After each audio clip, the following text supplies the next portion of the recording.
ہمارا چینل فیضان پنجتن کو سبسکرائب کریں، لائک کریں، بیل آئیکن بٹن کو دبائیں۔ الصلاۃ والسلام علیک یا حبیب اللہ صلی اللہ تعالی علیہ وسلم۔ سرکار دو عالم صلی اللہ تعالی علیہ وسلم صحابہ کرام کو ایک دن اپنا خواب بیان کرتے ہیں، سپنا، کیونکہ روزانہ سرکار علیہ السلام کی عادت مبارکہ تھی کہ وہ صحابہ کرام کو پوچھتے تھے کہ کسی صحابی نے آج رات کو کوئی خواب دیکھا ہے؟ تو جس نے بھی دیکھا ہوتا تو وہ بیان کرتے تھے کہ یا رسول اللہ میں نے خواب دیکھا ہے، سپنا دیکھا ہے اور ایسا ایسا دیکھا ہے۔ تو سرکار علیہ السلام اس کی تعبیر بیان کرتے تھے کہ اس کا مطلب یہ ہے، اس کا مطلب یہ ہے۔ لیکن ایک دن سرکار علیہ السلام نے معمول کے مطابق، عادت کے مطابق پوچھا کہ آج کسی نے خواب دیکھا ہے؟ تو صحابہ کرام نے عرض کیا کہ یا رسول اللہ ہم نے آج کوئی خواب دیکھا نہیں ہے۔ تو پھر سرکار علیہ السلام نے فرمایا کہ میں نے خواب دیکھا ہے۔ سرکار کیا فرماتے کہ آج میں نے خواب دیکھا ہے اور کافی لمبا خواب دیکھا ہے۔ سرکار کیا فرماتے کہ میں نے کافی لمبا خواب دیکھا ہے اور اس میں کیا دیکھا کہ دو شخص ہاتھ پکڑ کر کے مجھے لے جاتے ہیں اور میری امت کے گنہگاروں کی جو برزخی زندگی ہے، مرنے کے بعد اور قیامت سے پہلے کی جو زندگی ہوتی ہے اس کو بولتے ہیں عالم برزخ۔ تو وہاں پر مرنے کے بعد جو لوگ گنہگار ہیں ان کے ساتھ کیا ہو رہا ہے وہ مجھے اللہ کی طرف سے بذریعہ خواب بتایا گیا۔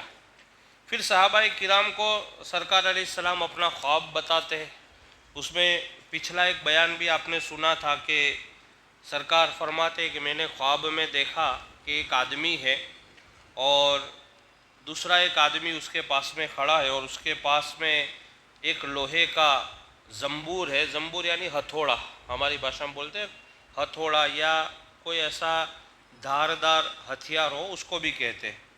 تو کہتے ہیں وہ ہتھیار سے، وہ زنبور سے بیٹھے ہوئے آدمی کے گال کو وہ کاٹتا ہے اور پیچھے گدی تک لے جاتا ہے، پھر دوسرے گال کو کاٹتا ہے، پہلے والا گال صحیح ہو جاتا ہے، اس طریقے سے وہ کاٹتا رہتا ہے، یہی معاملہ ہوتا رہتا ہے۔ تو پھر سرکار علیہ السلام فرماتے ہیں کہ اس سے پوچھا گیا کہ بھئی یہ کیا ہے؟ سرکار نے خواب میں یہ دیکھا، یہ میں نے پچھلے بیان میں کیا تھا لیکن آج آپ کو تازگی کے لیے واپس دوبارہ بیان کرتا ہوں۔ یہ خواب کا پورا واقعہ ہے، سرکار علیہ السلام نے جو دیکھا، اور نبیوں کے خواب کبھی غلط ہوتے نہیں ہو سکتے۔ تو سرکار نے فرمایا کہ پوچھا کہ یہ کون ہے کہ جس کے گال کو ادھر سے چیرا جا رہا ہے، پیچھے تک گدی تک لے جایا جا رہا ہے، پھر دوسرے گال کو؟ تو سرکار علیہ السلام کو بتایا جاتا ہے کہ یہ جھوٹا آدمی ہے۔ کون آدمی ہے؟